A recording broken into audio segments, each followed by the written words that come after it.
Yun guys, ito pala yung ating part 2. Yung pagdating po at pagbisita ni Pope Leo XIV sa Lebanon, Beirut guys. So tingnan nyo naman gaano karaming tao.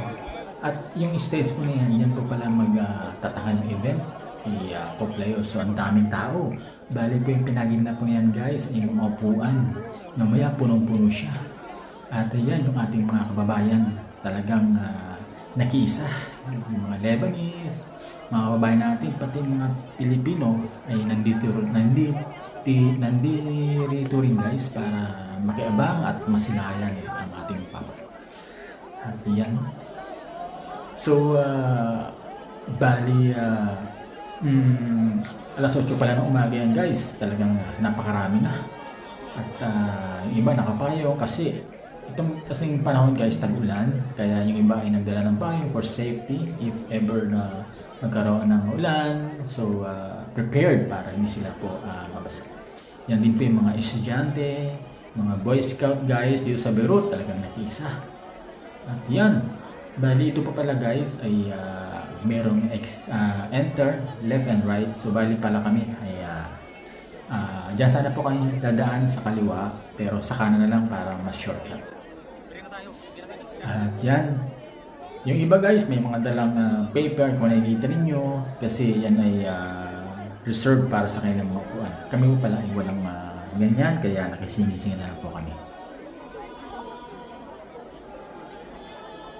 At yan, napakalaki yan guys. Kung makikita ninyo, lalo na mamaya yung drone, yung mga drone na lumilipad para i-visualize at to connect with the projectors. At nakunan ko yung mamaya ng video guys, mamaya tingnan natin. At yan na.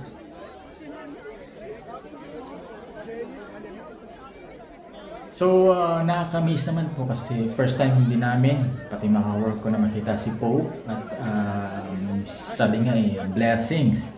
So sana someday ay matupad yung mga wish natin at yung mga hinaharap. At yan na.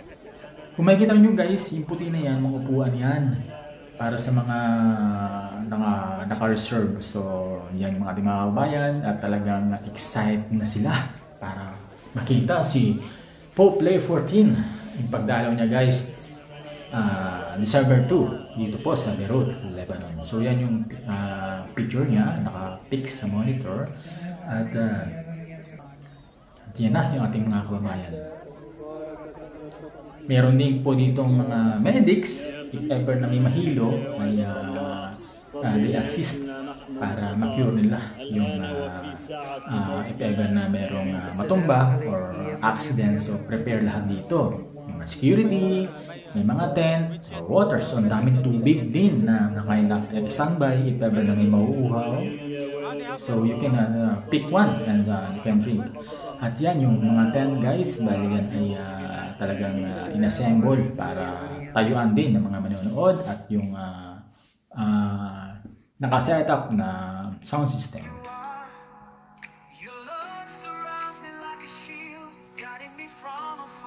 So yan guys, showcase na tayo. Gusto niyo po ba makita si Pope Leo XIV? Heto na siya guys. Bali yan pala yung mga advance party niya, yung mga nasaunahan, the security, at nandiyan na rin po yung mga pulis na kung saan ay talaga yung secure na dapat ay huwag masyadong malapit sa Pope niya. And here we go. Ito na pala guys, si Pope Leo XIV. So atin siyang masisilayan. Kahit hindi man gaanong kuha kabuuan yung kanyang mukha ay talagang makikita natin guys yan. So yan yung kanyang mga security. At syempre yung secure niya ay nakapaikot sa kanya. Ayan. Yan pala guys si Pope Leo XIV. Salamat po sa pagbisita dito sa Beirut, Lebanon. So yan. Ang dami niyang mga backup sa harap at sa likod.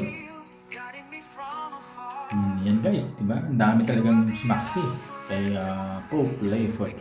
So yan yung stage, yan siya magsasalita. At yan yung mga advance party niya na Santo Papa nandun din. At yan siya guys, no? Talagang naisisa yung mga kababayan natin dito, kahit hindi Catholic, inagisa guys para masilayan at masaksihan si Pope Leo XIV. Yan, dahil yan talaga yung monitor. Nakita nyo. Naka-monitor siya. At yan yung mga kababayan natin na nasa harap. At talagang nagwawagay-way ng mga watawat para kay Pope. Siyempre yung special din yung pag-accept at pagtanggap ni Pope. Ganoon din po ka-special siya sa mga kababayan natin dito sa Lebanon. At yan. Yun guys. Maraming salamat muli sa part 2 ng ating video. At singit ko na to guys. At back to work na ulit guys. Busy na huli kami. At sa January lang po talaga ako makakapokus. Bye bye.